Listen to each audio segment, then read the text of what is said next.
ng isang tao na nagkaroon nito ay makagagawa ng mga bagay na imposible na nagiging posible. Katunayan nito ang mga sumusunod.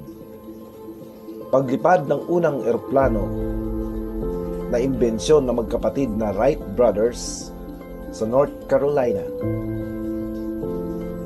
Pangalawa, ang pagdiskubre ni Benjamin Franklin ng enerhiya na kuryente.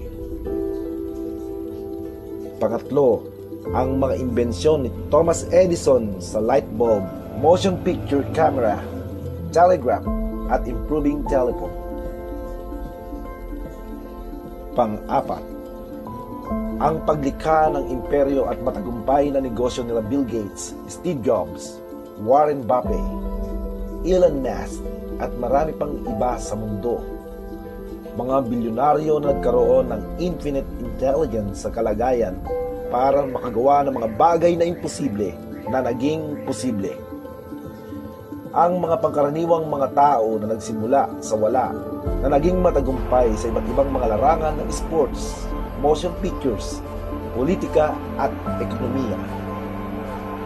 Lahat sila ay mga katunayan at patunay ng infinite intelligence na katumbas